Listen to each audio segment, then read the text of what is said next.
is the San Diego Sports Junkies, a show for fans by the fans, with Josh Taylor, Justin Smead, and Jason Eidsmoe. We're talking Padres, Chargers, and Aztec sports. Gotta hit it to the right place.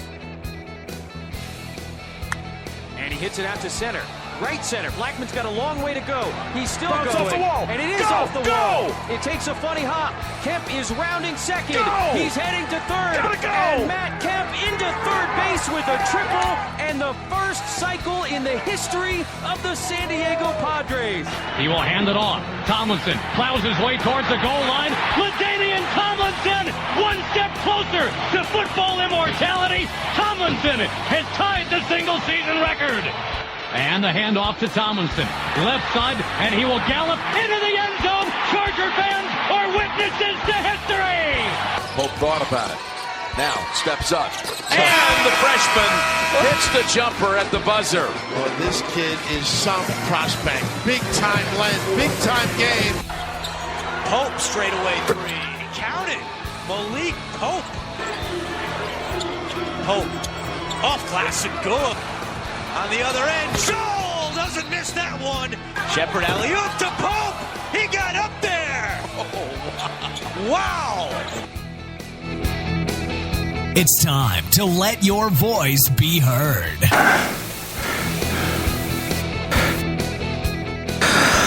All right, everybody. It's Wednesday at 7 o'clock. That means, of course, it's time for the San Diego Sports Junkies.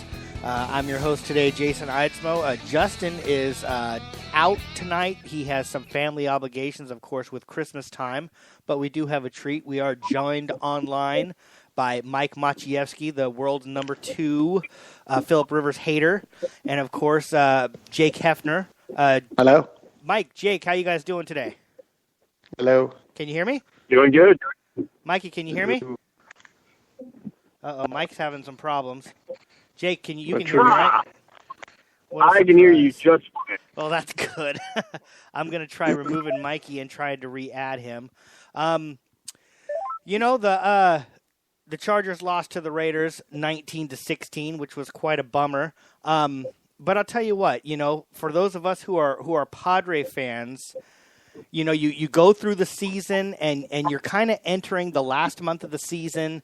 Your team is 20 games out, and it's tough to, for the announcers, you listen to announcers and they're trying to make it through the game and they're trying to find something interesting, and then something interesting happens. And that's what all of us in San Diego got with a certain elite security guard.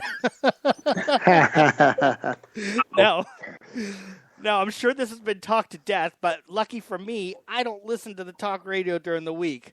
So I didn't even find out about this till 2 days after it happened. But a couple quick notes on it. Number one, you guys have listened to like when they mic up Phillip Rivers and they mic up different players. You've listened to that, right? Yeah, definitely. Okay. Uh-huh. Well, I have exclusive. This guy, please God.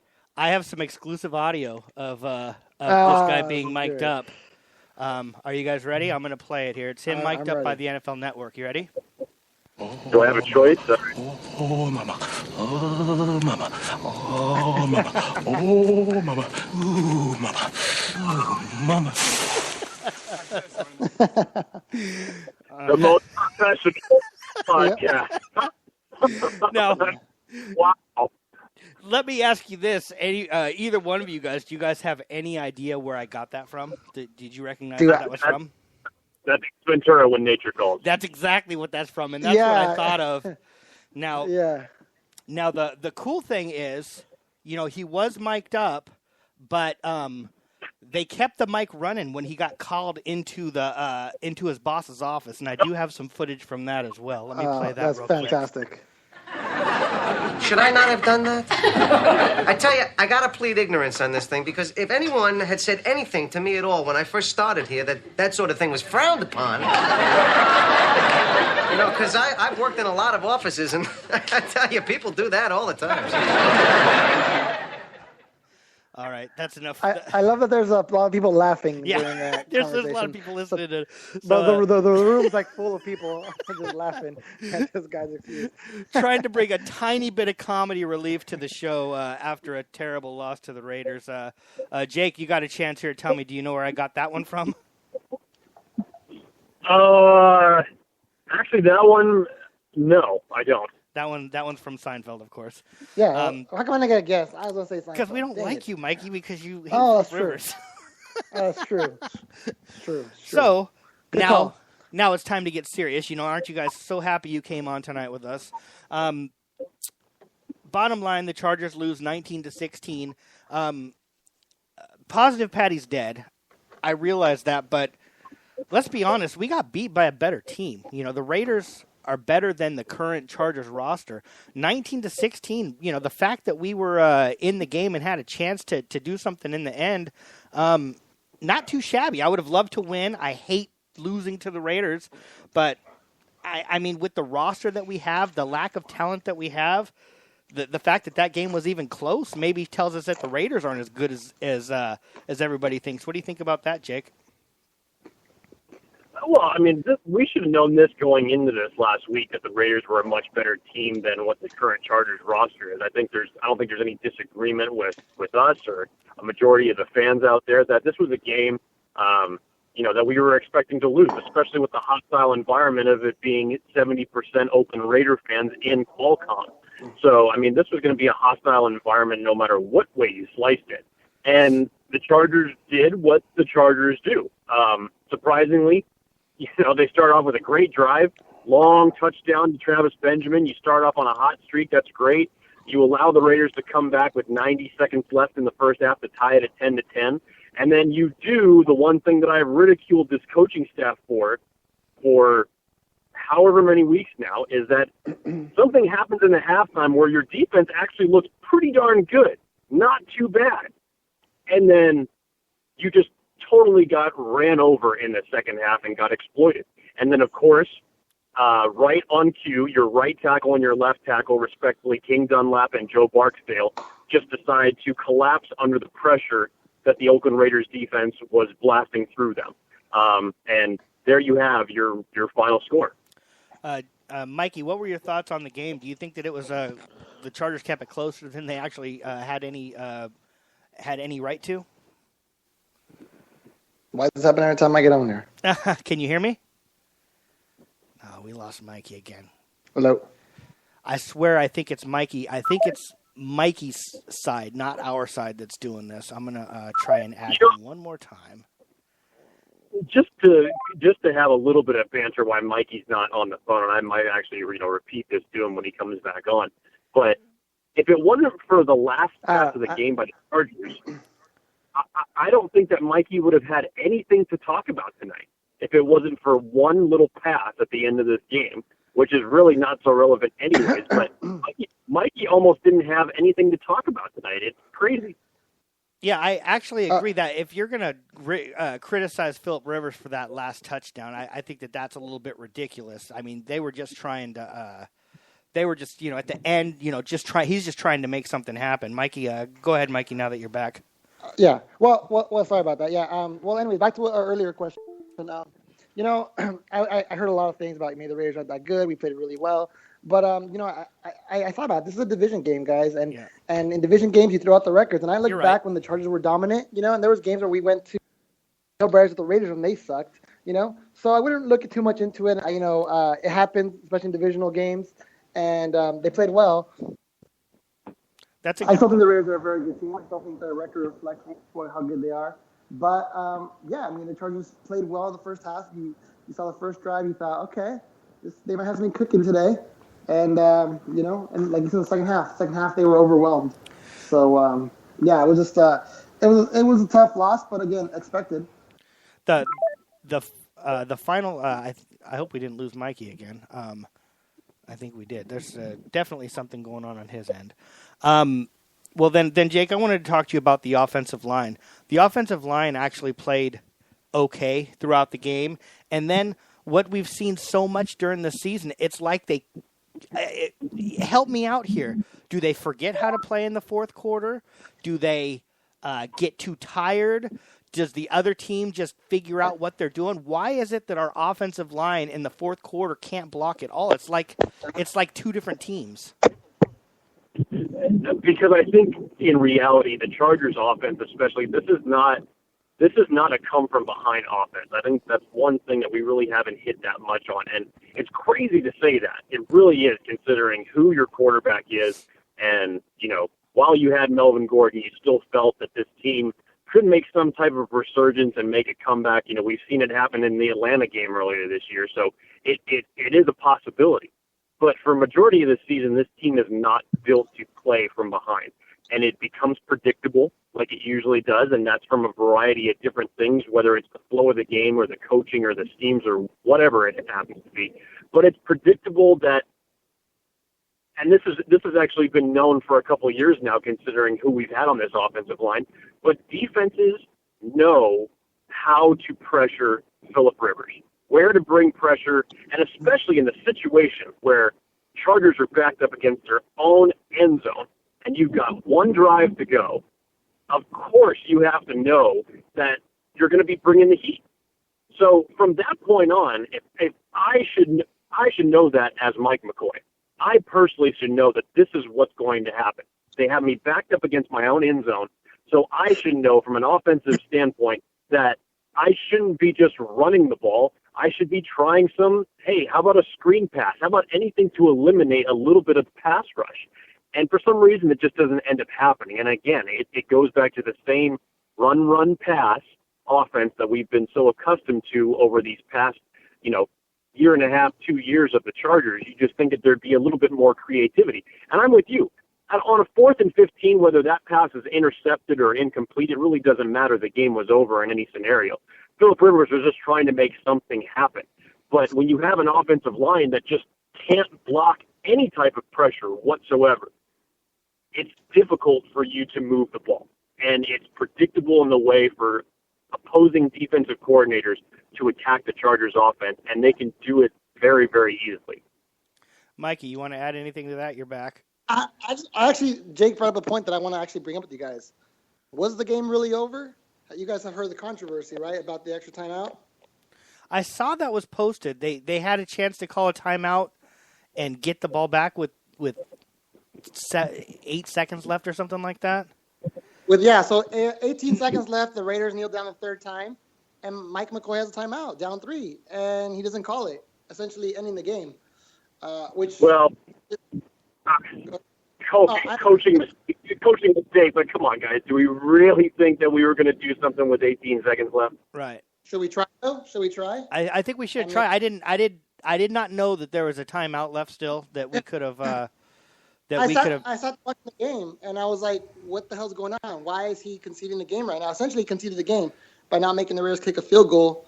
18 seconds, but still, why not try? That didn't sit well with me. And I know last week we spent time, talking about McCoy. And my point last week is not to defend McCoy, because I really don't like McCoy as a coach. What I do is I excuse the excuses that you guys give Rivers, I give to McCoy. Like, the line's bad, the team's bad. Yeah. But that, he's too conservative for my liking. Right. And that to me was that's inexcusable. Like, the game's not over. I don't care if that's not going to happen. You still give yourself a shot to get the ball back, because they kick a field goal and you get the ball back. You could run back the kickoff. Who knows? So essentially he conceded the game with 18 seconds, and that was kind of just what I want to get your thoughts on that. Well, if that's the case, that it is a little bit of a bummer, because you're right. The likelihood of us coming back was almost 0, but it still wasn't 0. And so to at least try, I agree with you on that. When I first saw you had tweeted that after the game, I had misread it, and I thought that what your point was the Chargers should have punted, and if they had stopped the Raiders, they could have got the ball back with like 8 seconds left, which to me was ridiculous. I'd much rather take my chances on a 4th and 15. No, I agree. So I misunderstood what you had put. Hal's in the chat room, and he says Rivers actually had a decent game because he played the role of game manager. He's only done that twice this season, the Denver game and in San Diego, and then Sunday's game against the Raiders. We all know Rivers can't be a game manager on a consistent basis. I actually disagree with the end of that. I think that if the team is having some success, he can be a game manager. And I actually liked the Chargers' offensive game plan in this. It was run the ball. It was a little bit more conservative. Everything was working fine until Farrell fumbled the ball. That kind of screwed things up a little bit. I'm not putting the whole loss on Farrell because, there's plenty of mistakes that can be made. We can look at Tyrell Williams. He had quite a few drops. You can look at the fact that the defense either had a bad day or they were exposed in the run game. It depends on what your opinion is on that, because their run defense this season has actually been pretty good, and then all of a sudden they couldn't stop anything. But the actual offensive game plan seemed to be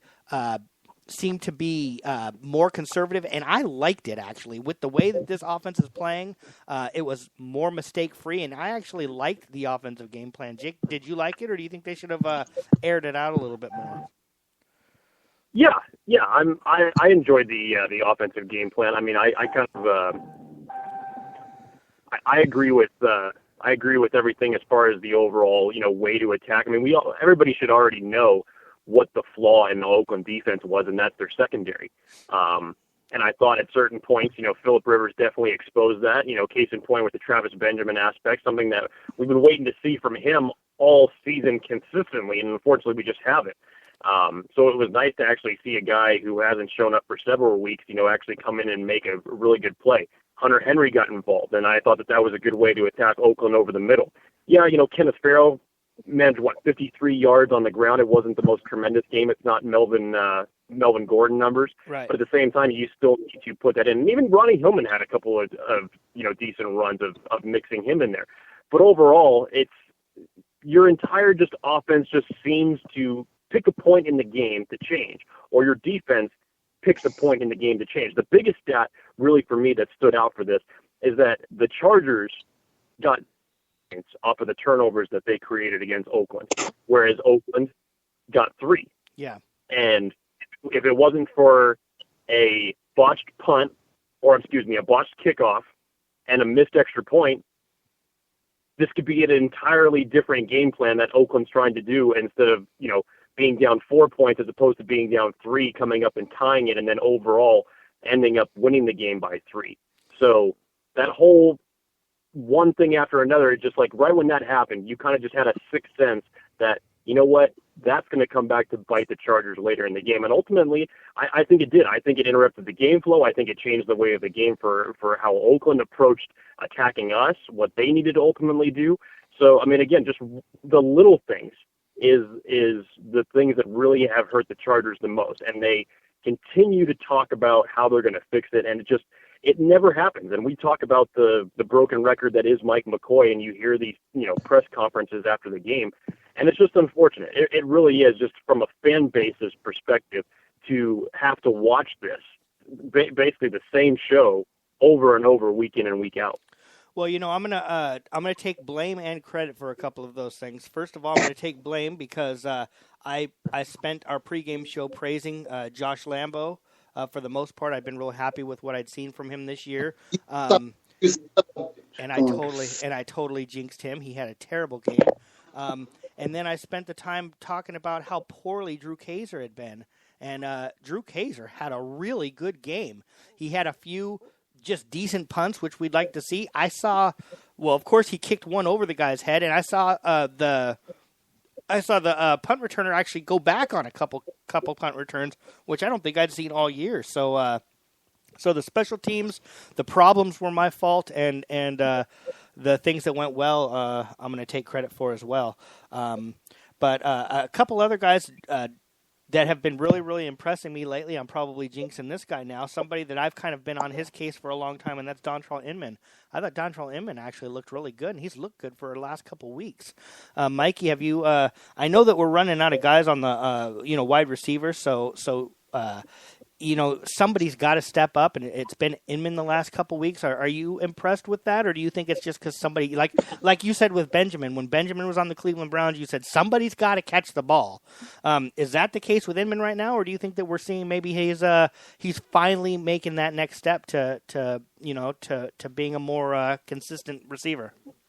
Well, that was I was going to bring up. We talked about how it's inconsistency with him, and if you really notice, Tyrell Williams has not had really big outputs recently. So Inman's Inman's been the beneficiary of a lot more open looks. I don't know if it's the injury. I don't know if it's the coverage, and things like that. So with that in mind, it's what can I say? It's opportunities there for him, and he's really stepping up. So I think Inman can become a good possession receiver, and he made some nice catches too, catches where could have easily, not easily been dropped, but he could have dropped and right. And we've seen him drop. We've seen him drop, and so some consistency would be nice from him. And if he can keep doing that, I mean, he's just making a case for himself for next year, because I really don't know what this receiving corps is going to look like next year. There's a comment by Hal in the chat room I want to get to, but Jake, what's your thought on Inman? Go ahead. What was that, Mike? Oh, I'm sorry. Our IQ of our show gets so much higher when Hal's in the chat room. Yeah. Jake, do you agree that Inman, not agree necessarily, but do you think Inman is finally starting to show a little bit of consistency, or is it just a case of somebody has to catch the ball and he's the only guy left? I think it's a little bit of both. I mean, I don't think, from his breakout game that he had a couple of years ago against San Francisco when Malcolm Floyd went out, his coming out party, he really hasn't had a consistent opportunity to really establish himself, get in a rhythm, and get this type of rapport with Phillip Rivers in game time reps is what I'm talking about, considering the fact of who has been ahead of him on the depth chart. If you go back to last year, he was still very, very far down, and he didn't get that many opportunities with the way that, Antonio Gates was playing, Malcolm Floyd was playing, even Keenan Allen for the duration of time that he was in there. You had Stevie Johnson healthy for, he wasn't out for the entire season. So, I mean, again, he was really far down on the depth chart. And, you just look at opportunities now and you couple that with, I'm kind of getting sick and tired of every pass that's to Tyrell Williams just go off his fingertips. And he had another one that he just thought, like, oh, God, please don't let that one again be intercepted, another tip drill. So, I mean, Dontrelle Inman has clearly built up the better rapport with Phillip Rivers out of the two wide receivers that we have left in this team. I think we can all agree on one thing, though, that if we're looking forward to the future, we have a great crop of number threes. I mean, Dontrelle Inman and Tyrell Williams are fantastic number three wide receivers, in my opinion. And if you bring back, Keenan Allen and, however you choose to mix Travis Benjamin into this whole mix and whatever he really becomes, I think that Tyrell and Dontrelle can be, very, very good possession receivers. I think they've both shown the skills to do that. And, if they keep having, this type of experience for them at the level of receivers that they are is so valuable in making them a hell of a lot better going forward. So I like what I saw, but I can't necessarily say that this is going to be a consistent outcome for Dontrelle Inman in the future, just because, you have more receivers that are going to be back next year, and you may have some things that are going to change as far as bringing some new people in and letting people go. So who knows what's going to happen. Yeah, I think Tyrell Williams has really, and it could be for a lot of, of course he has the shoulder injury. We don't know how long he's been battling that, and we don't know if it's gotten any worse, but we do know that his output has really gone down the last couple weeks. He has done a lot of taking that ball and just tipping it up as high in the air as he can for the other team. But the bottom line is I think he's grown quite a bit this year, and hopefully he doesn't let these last few games and then the next coming up two games be too much of a setback, to his psyche or whatever, if that matters. I know we talked a lot about that with Jed Jerko on the Padres about how people's psyche are and stuff like that. But I think that it does. I think sometimes that does matter. So I hope that the first half of the second half of the season doesn't ruin the really good first half that he's had. Hal in the chat room says, I don't think the team played as well as you guys perceive it to be. Carr had a bad hand. They could not exploit that. As a whole, the team had a poor performance. I don't think the team had a poor performance on the whole. I think that there were problems. But let's be honest, Hal, this is a poor team right now. Poor teams are going to have poor performances. That's just, I actually think they played above the level that they're at right now, above the level of the players that they have. But I am a little bit upset. I thought they should have got a little bit more pressure on Carr, and maybe they certainly weren't concentrating on stopping the run. So I'm trying to figure out why they weren't able to get so much pressure on Carr. And do you have a thought on that, Mikey? Why couldn't we get pressure on Carr? I don't know why, but I saw the same thing, especially in the first half. I felt very frustrated seeing them not being able to get to Carr. I mean, they didn't score a lot of points, but mostly we got them off the field because we'd stop a run and put them in third and long, and they would go short. Yeah. So we saw that a lot. He'd throw the ball short on third and long, which was fine with me. Yeah, exactly. So it again, I agree with you. I mean, we're just not a good team, and so judging the performance, I mean, they didn't play great because they're not on the talent level. They're not great, but they did well enough to be in this game, and I will agree with you there, Jason, that I thought overall, I mean, outside of not getting a car, which was an issue, especially in the first half. I mean, the second half they did a little bit better, but I don't know why they couldn't. But it was frustrating a bit. Jake, why couldn't we get to Carr? Why were they they certainly weren't concentrating on stopping the run. Why do you think they couldn't get to Carr? Well, I mean, they got to him early. I just don't understand what happened to the pressure in the second half. Joey Bosa got his seven and a half sack of the season. Melvin Ingram got in on some of the action a little bit, but again, it's something that it just completely is nullified as the game prepares to wear on. Whenever the Chargers seem to bring pressure, I don't even see any of the exotic pressures that Pagano used to bring, and maybe it's because of lack of personnel, but remember when Brandon Flowers would sometimes come on a corner blitz? Yep. I haven't seen any of that lately. So it's just like you go with what was working for you in the first half. But again, we all know that just as the Chargers should be making adjustments, the Raiders are going to be making halftime adjustments as well to stop what was working against them. So whatever is not working for you, you're going to go ahead and change it. So I actually am kind of disappointed in the fact that Pagano didn't try to get more pressure on Carr, because I truly believe that, Carr didn't have the best game that he could have ever had. Right. Definitely wasn't as good as the first time that he played us. And he's had a rough couple weeks actually with, still getting over that finger injury of his. So yeah, this definitely should have been something that from a defensive perspective that the Chargers should have been able to exploit a little bit better.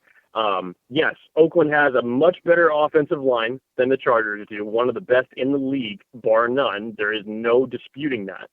But if you were able to get to him in certain scenarios and then it's not working after a couple series, then figure out a new way to try and bring pressure to him. And it just didn't seem like that they were really trying to do that.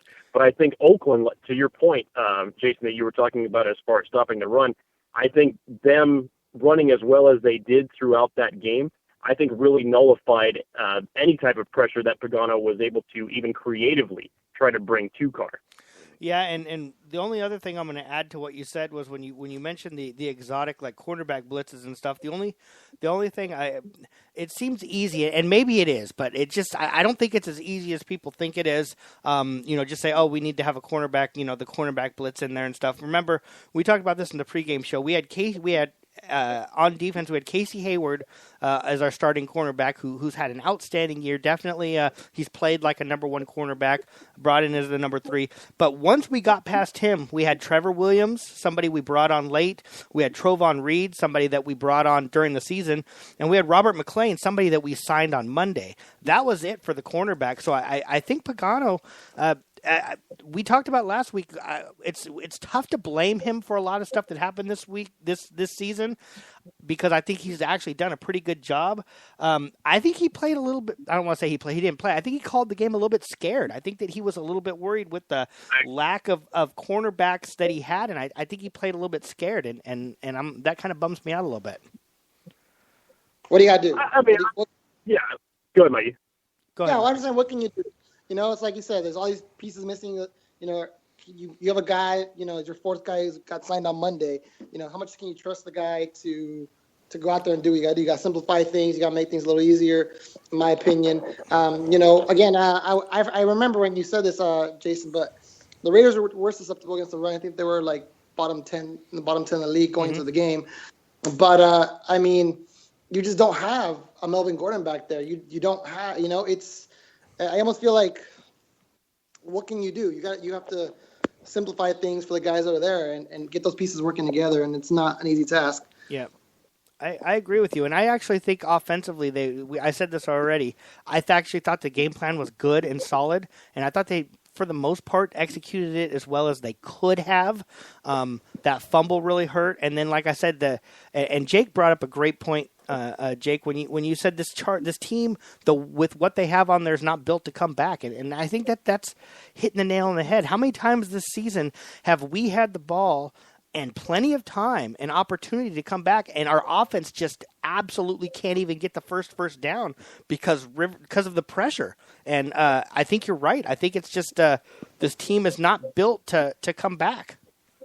I see you caught yourself there, Jason. You're about to say because Rivers throws a pick. I know it's okay. I saw you caught yourself. Don't worry, buddy. I got. How hurt? I think the picks that he's thrown have been for a reason, but I think he's thrown some stupid picks too. I mean, I'm not going to hate on him like you do. You know, I've been giving you a hard time. Yeah, I know. You know, I know. I can see the big. I see the big. I see the big smile on your face. So overall, you know, we're going to talk this Saturday. This Saturday is when they're playing against the Browns. So I don't want to break down that game too much. But all in all, I'm going to be honest with you. I'm nervous. I'm nervous the fact that the Chargers have a chance to possibly give the Browns their only win of the season. And that's going to happen. That's scary, man. It's going to happen. Oh, no. Oh, just follow me for a minute, gentlemen. Follow me.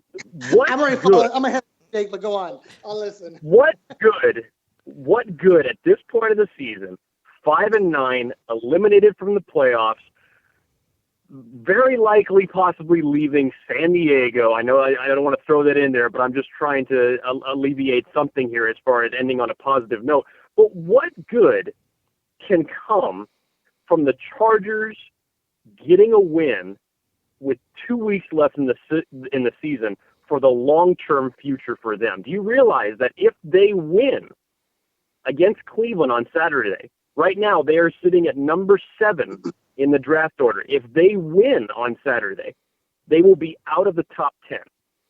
And with everything that we have talked about with this team as far as their problems, and I know Hal wants a quarterback as much as ever, so wherever that round that may be, he definitely knows how important a draft order is.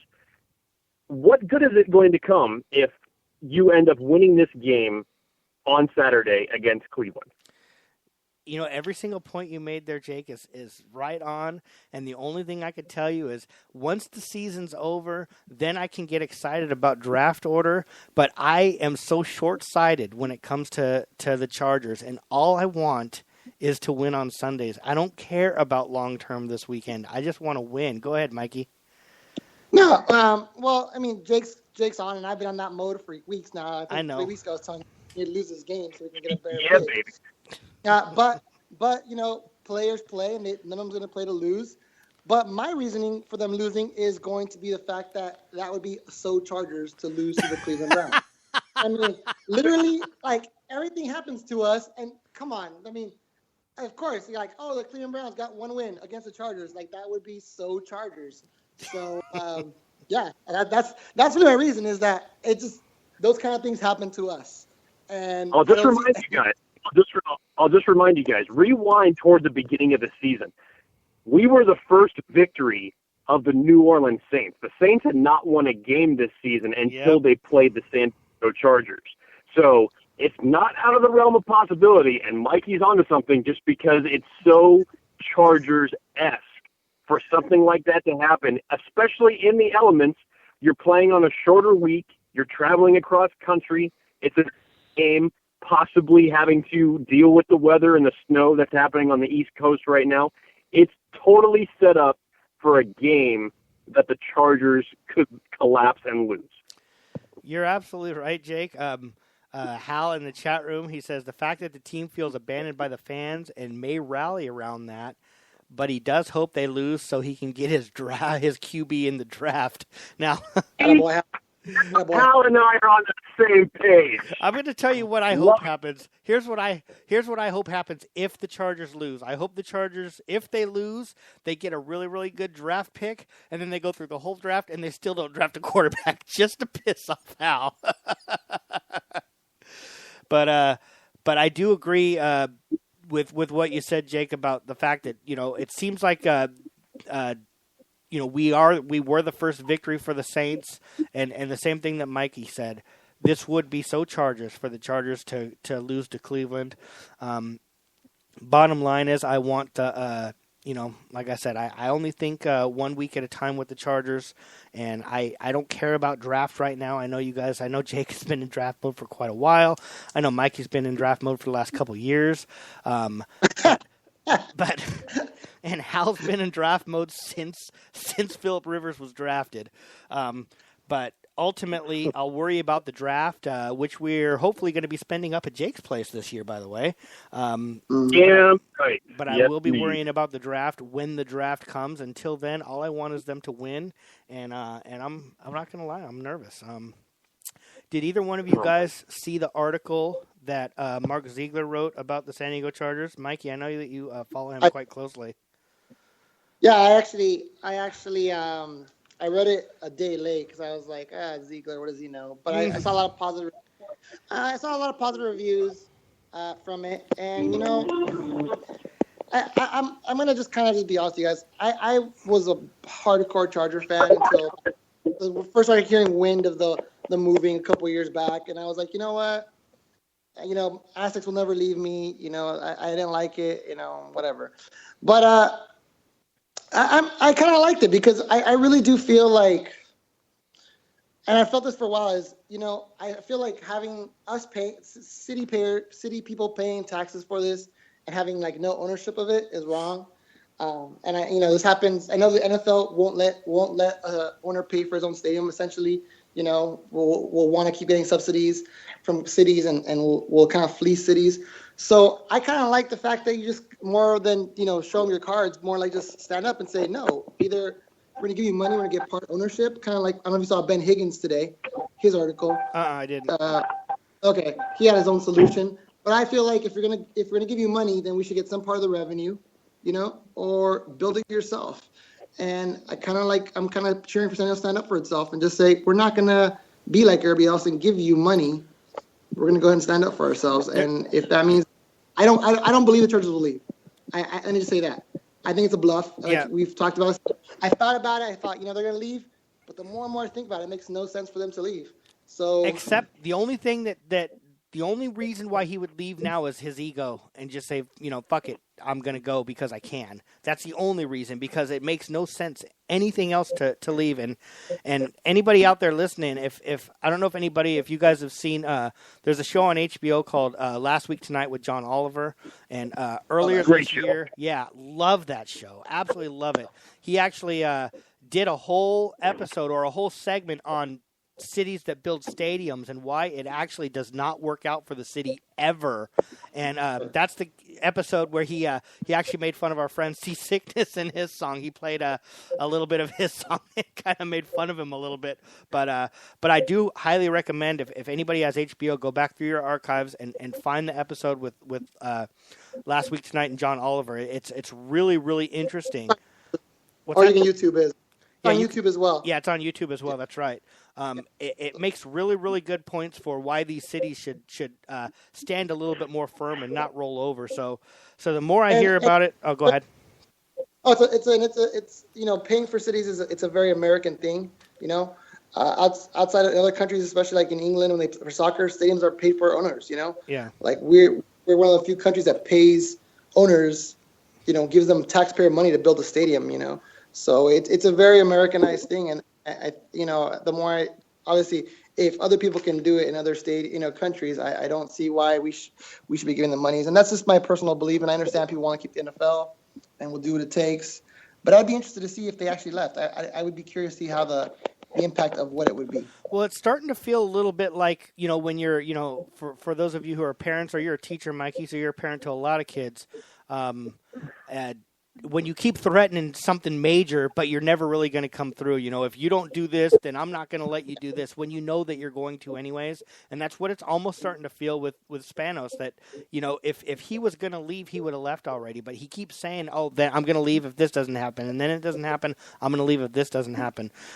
Jake, do you agree with Mikey? Do you think that this is 100% bluff and he's just not going to go anywhere?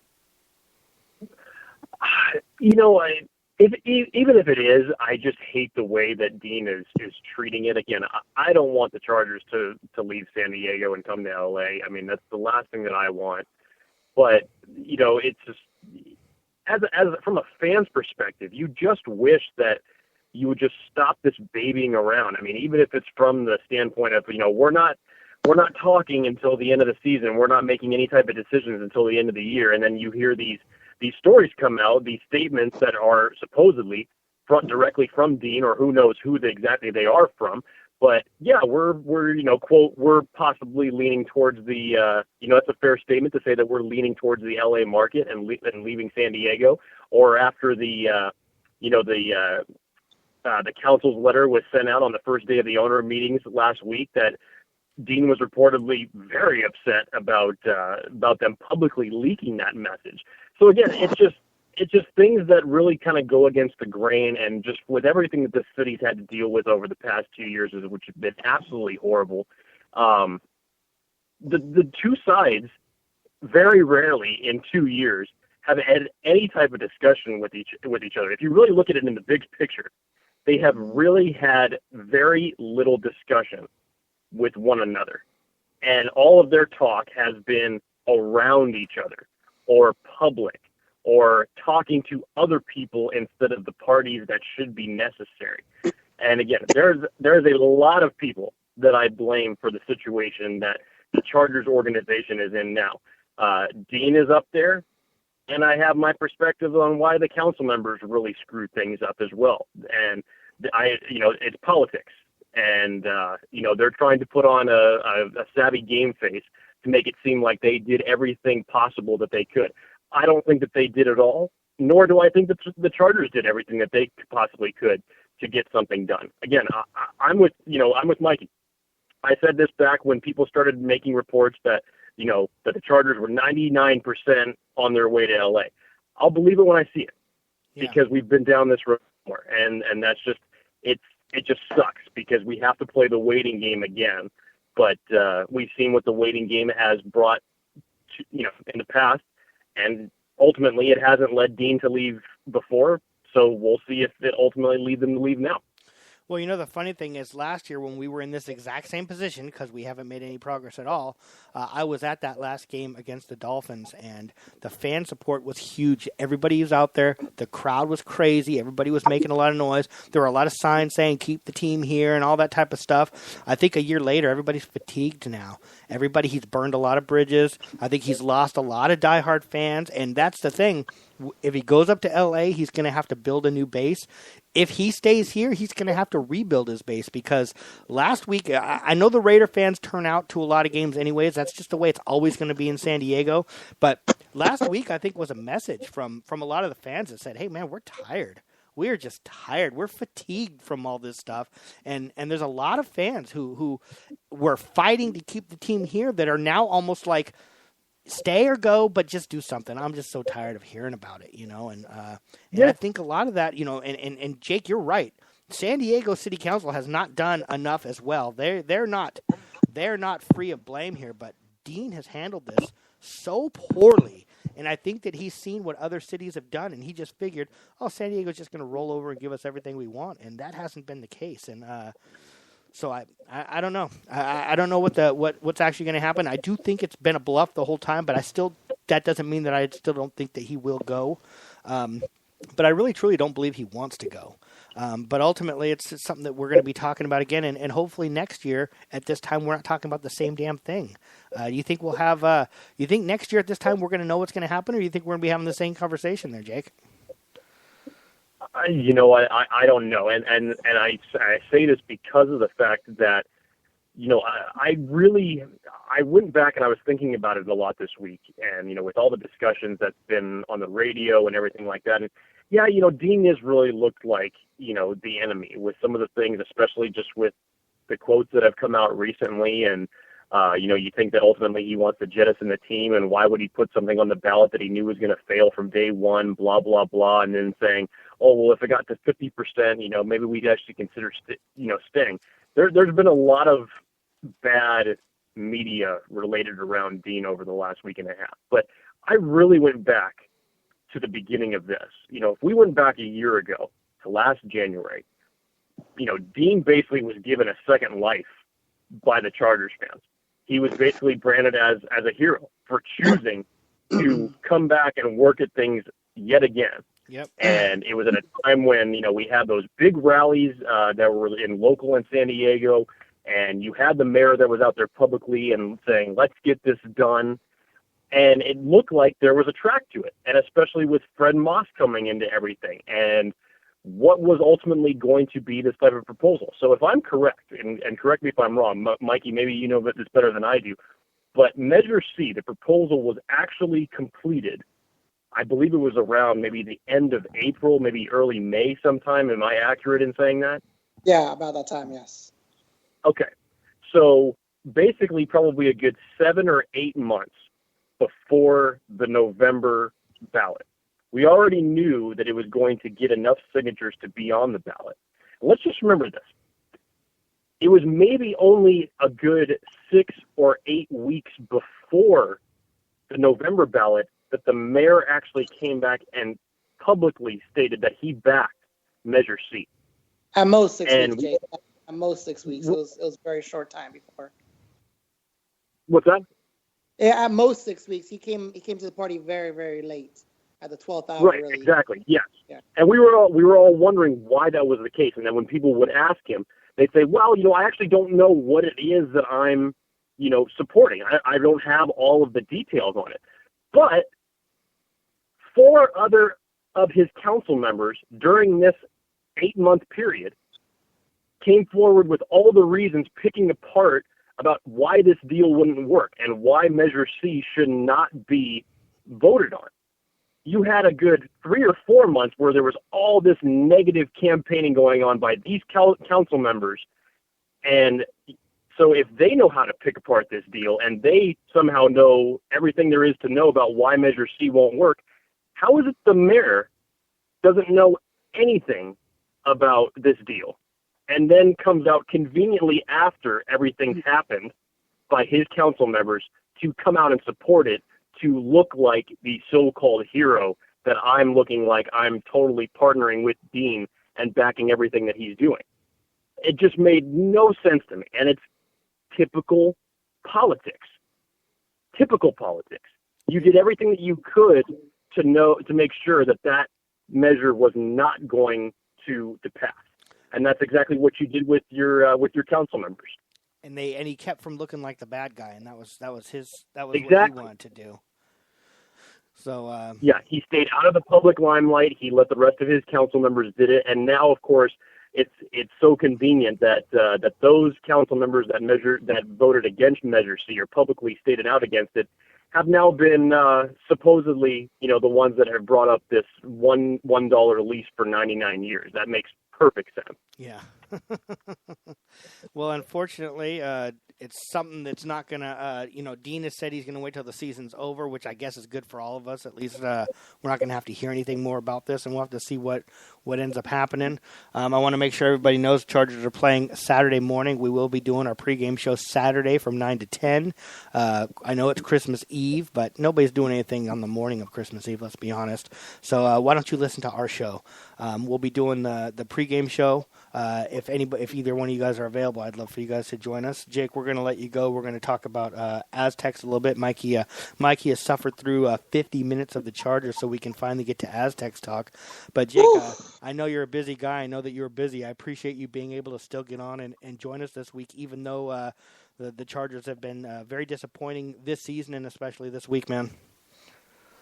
I'll be ready to beat that dead horse like we've been doing these last couple of weeks, guys. You know how it is. Yeah, we have a few more weeks of beating the dead horse. I think after the season's over, we might take a few weeks off and come back strong, and maybe we'll have some fun Aztec basketball stuff to talk about. Maybe they'll get their shit together. Man, come on, it's draft mode. I've been waiting for this talk for months. Hey, guys, we have got plenty of time. We have got plenty of time to talk about draft. Hal wants the draft talk. I know one guy out there who wants to talk draft. There will be plenty of time for draft talk. That is for sure. Hey, Jake, thanks a lot for joining us, man. And like I said, I look forward to beating that horse with you later on. Okay, that sounded so wrong, but appreciate it, guys. Have a good rest of the show. You guys have fun doing that again. Yeah. All right, thanks, Jake. Well, Mikey, instead of going to commercial, we're just going to roll right into Aztecs talk. The Aztecs, they beat University of Houston 34-10 in the Frito Pie Bowl. It was. I'll tell you what. I'll be honest with you. I've been a little bit down on the team when this game started. It looked like the same Aztecs that got blown out by Colorado State. It looked like the same Aztecs that struggled against South Alabama or whatever. Yep. And all of a sudden, what happened? What happened that all of a sudden made things turn around? You know what it looked like, Jason? It looked like the Mountain West Championship game against Wyoming, where they were down 10-0 and came back and just whooped on them. I honestly believe Rocky Long is what Mike McCoy is not, and that's a good in-game manager of his personnel. They made some changes, man. It was very obvious. They made changes, and that after the first quarter, it was a completely different game. I mean, at the end of the first quarter, Dontrelle Pumphrey was in negative yards. He was behind his pace to get the rushing record, and after this, once second quarter started, man, those guys were awesome. The defense was amazing. They were pressuring the quarterback. I think they sacked Houston's quarterback 7 times, picked them off 4 times. I mean, that defense led the way. The rushing game against the number 2 rush defense in all of college football, who was averaging, I think, 77 yards or 95 yards a game. I can't remember. The rushing game just opened up some holes, and it was just a great adjustment by Rocky Long and the coaching staff. I mean, they did something and completely took Houston out of their game. And Major Applewhite, who was coaching his first game for Houston, couldn't keep up. He definitely got outcoached second quarter on. Yeah, I agree. And there's a couple points I want to bring up. First of all, I don't have the lineups in front of me right now.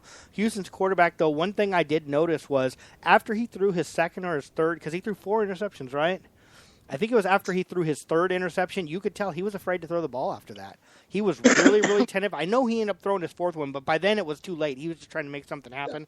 But he all of a sudden got really, really scared. He started to run a lot more, and he would not throw the ball unless it was a sure thing. He wouldn't throw a thing anywhere near anybody anymore, and he just absolutely got scared. And that's one thing about the Aztecs defense that I was really, really happy to see, because they hadn't looked good against Colorado State, especially. They looked really, really bad. And let's be honest, Houston.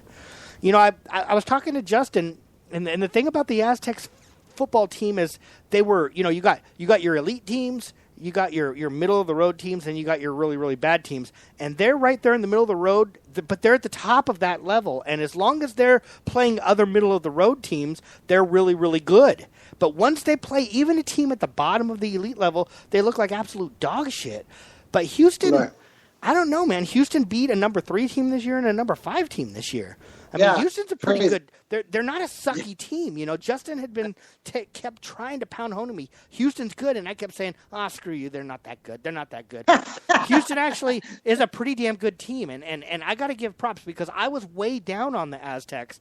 But I'm so happy you talked about being outcoached, and you talked about Rocky Long making adjustments, because I was listening to him on the radio, and he was talking about after that first quarter, the Aztecs could not run the ball, and we all know that is, if they can't run the ball, they can't win. We all know that. Yep.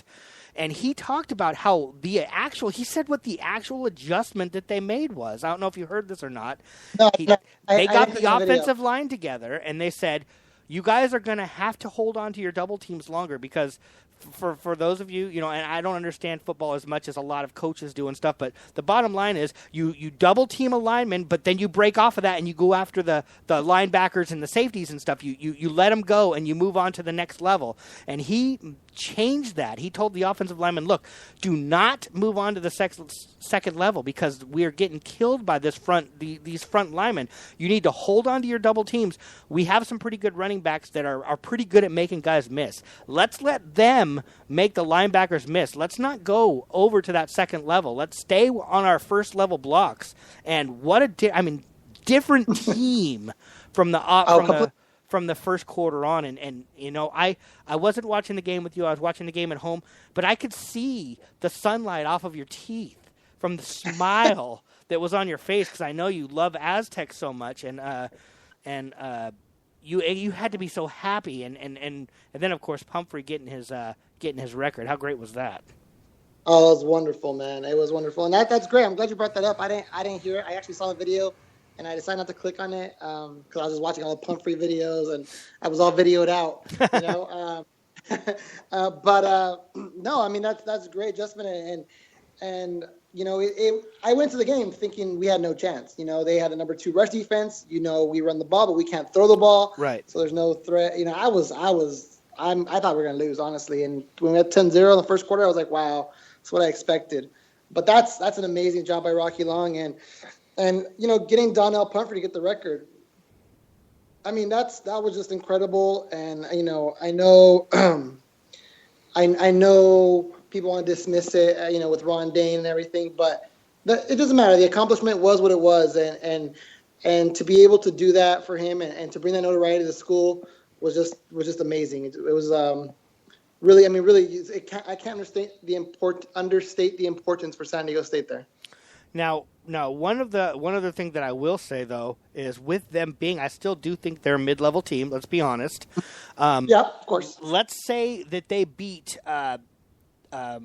South Alabama like they should have, and let's say they actually somehow pulled out that game against Colorado State Rams, and even losing that 2-point conversion game against Wyoming wouldn't have hurt that bad. But let's say they ended up going to the Cotton Bowl like everybody was talking about at the beginning of the year.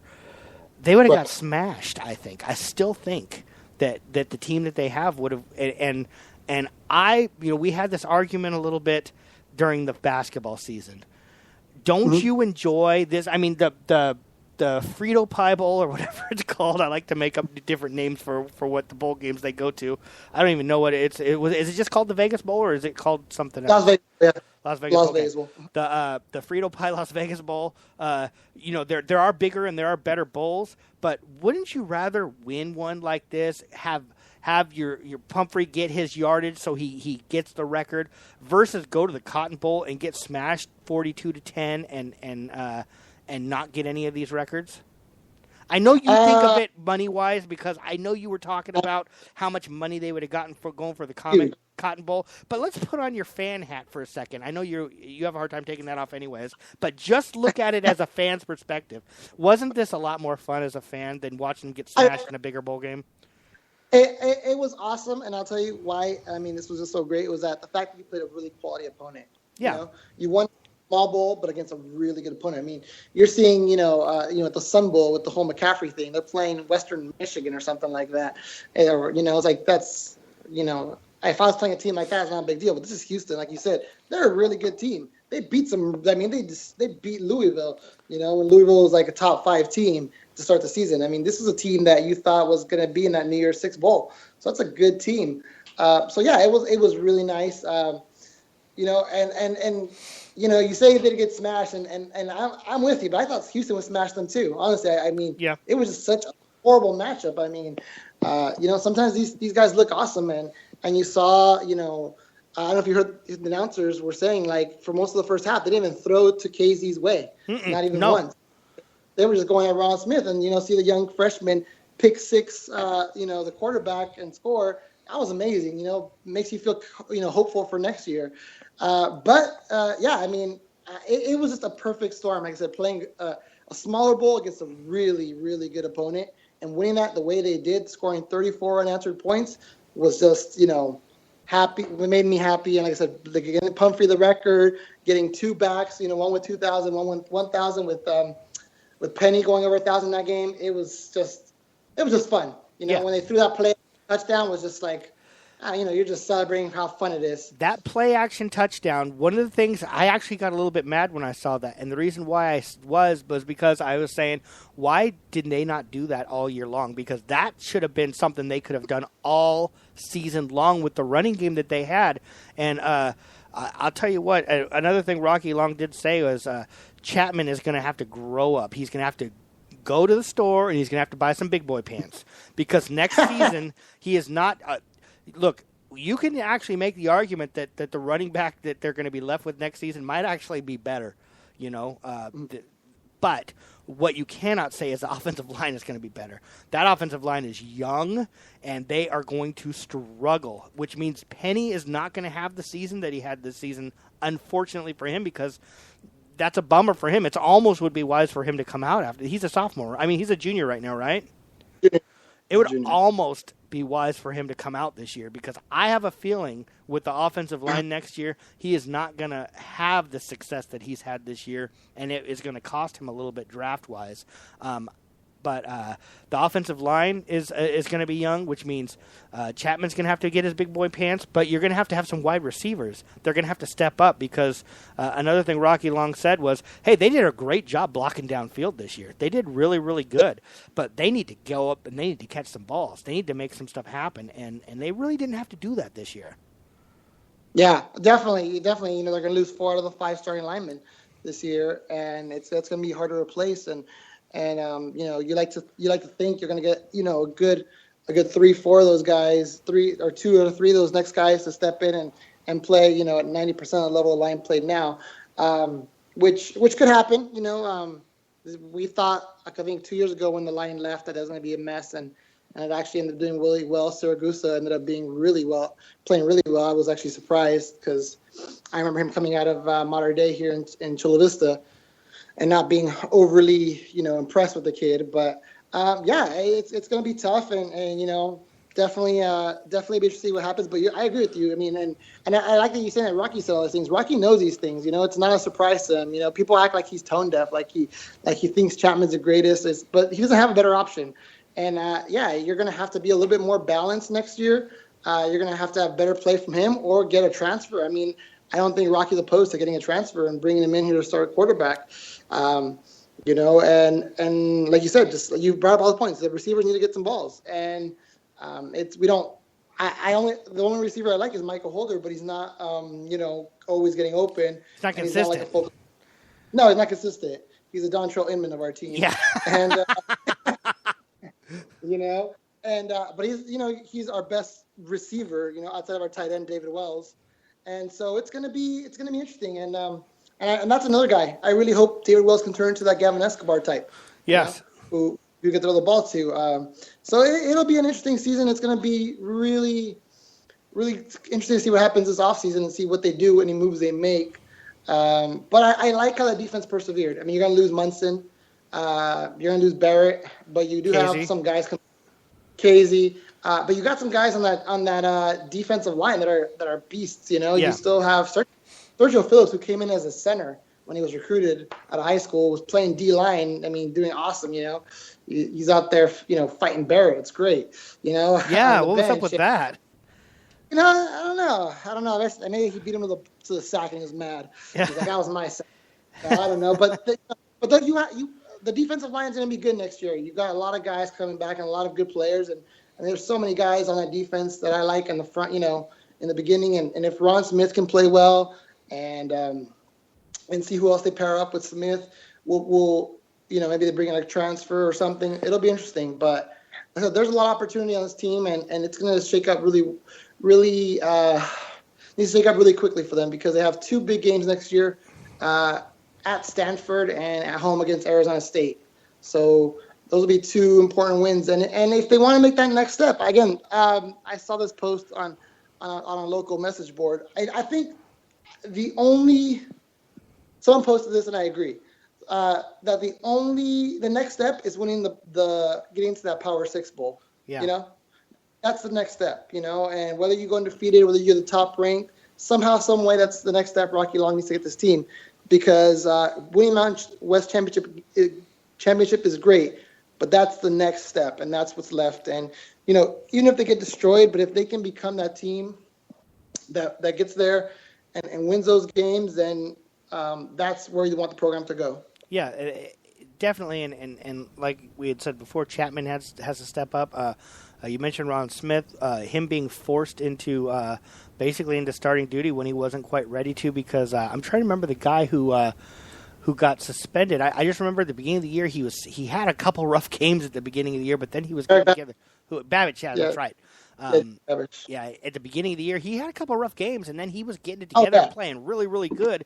But that actually, you know, long term, we were talking about earlier, I only like to think short term. Long term was really good for Ron Smith because Ron Smith struggled a little bit, but it's only better for him. Next year he's going to be a better player because you guys are losing, the best cornerback certainly in the Mountain West. But I mean, he's really, they're losing a big part of their defense. When you can shut down half of the field, and that's going to be tough. That's going to be a tough thing to overcome. I'm going to be asking you this a lot before the draft, but I'm going to make you give me a number right now. Well, actually, I'm going to ask you two things. Number one, because the Rashad Penny, him making me saying that it'd be wise for him to actually come out right now. That's the first time it just popped in my head. I've never heard that before. That's the first time I actually ever thought about that. So I'm going to ask you first: is there any chance at all that Penny comes out in the draft this year? No, and actually this year's a very loaded running back draft, so it's going to be very heavy. So it's going to be very tough for him to get drafted. I mean, I think he showed enough as a punt returner to at least earn some special team play in the NFL. Mm-hmm. I think he showed more than a kick returner.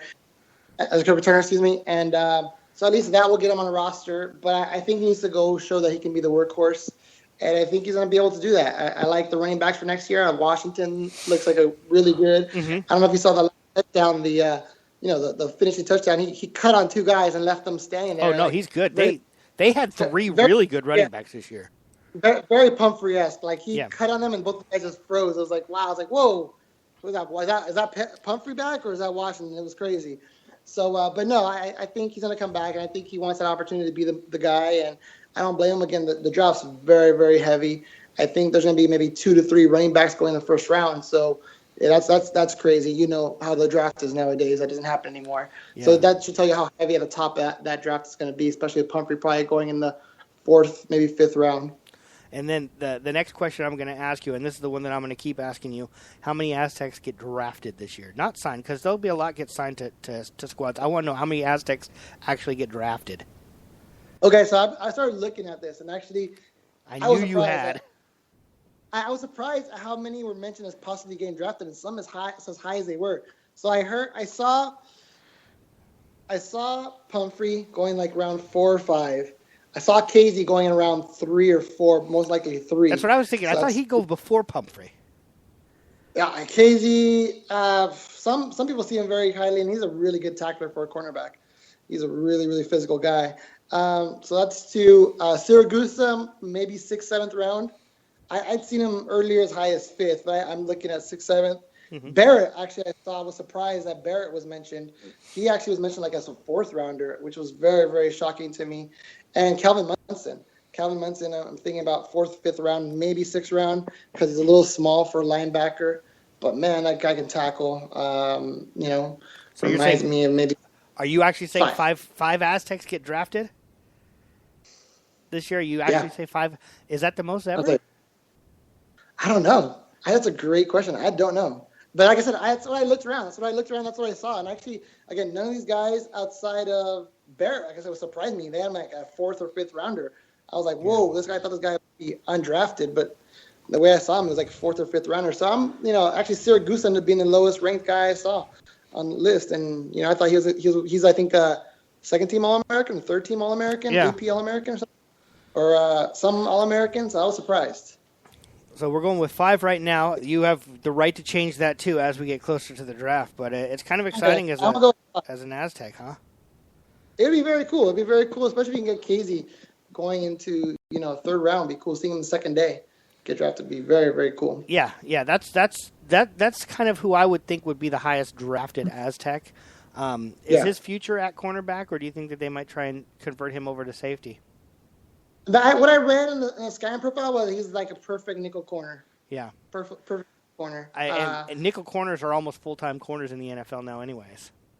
Yeah, so they had him as a very perfect nickel corner, and that's who I look at just at the analyses of people that know more about the draft and scouting than I do. Yeah, I actually like that as I used to be on board with, hey, let's just make this guy a safety, but as time goes on, you realize you just can't do stuff like that. It's just not as easy as it sounds.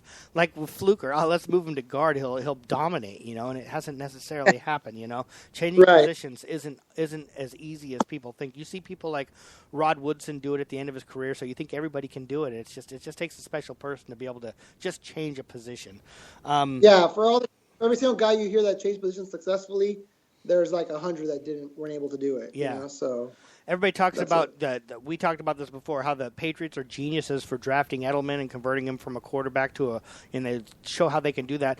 But look at all the other quarterbacks that New England has drafted or signed to make wide receivers, and Seattle did it with a bunch of guys too, and it never works. It works one time, and they think that they're geniuses.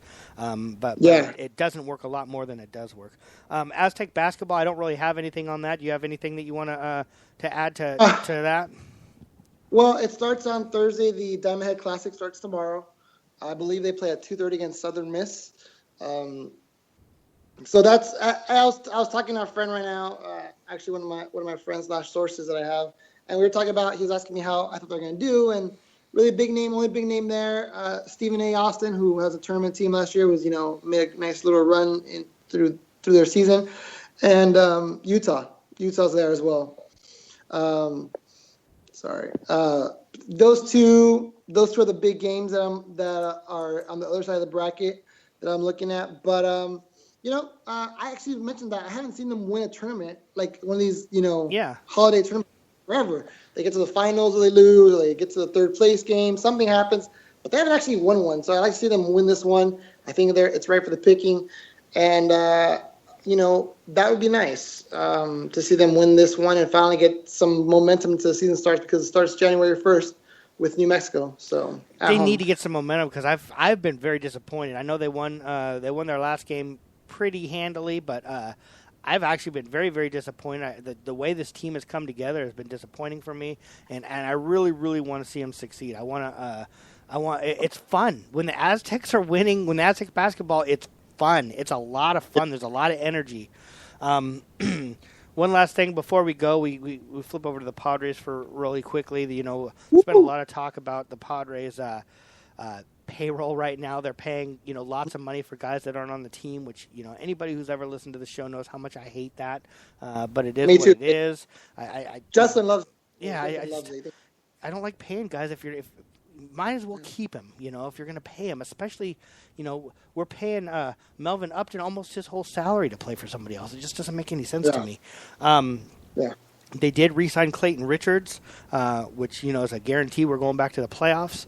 In all honesty, I actually like the signing. I thought he pitched solidly for us. It was a low money signing, but this is all they're trying to do right now is bridge the gap until these young guys, until they can get out from underneath all these salaries that they're playing, and for these young guys to actually come around and to get more experience and to play better.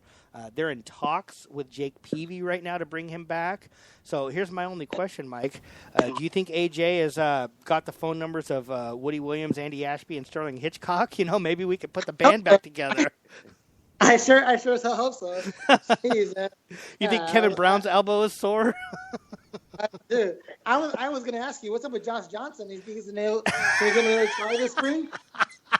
He's got to be good one of these years, right? He's got to be healthy one of these. We have given that guy so much damn money to not pitch. Josh Johnson, that's a good one. What are your thoughts about bringing back Jake Peavy?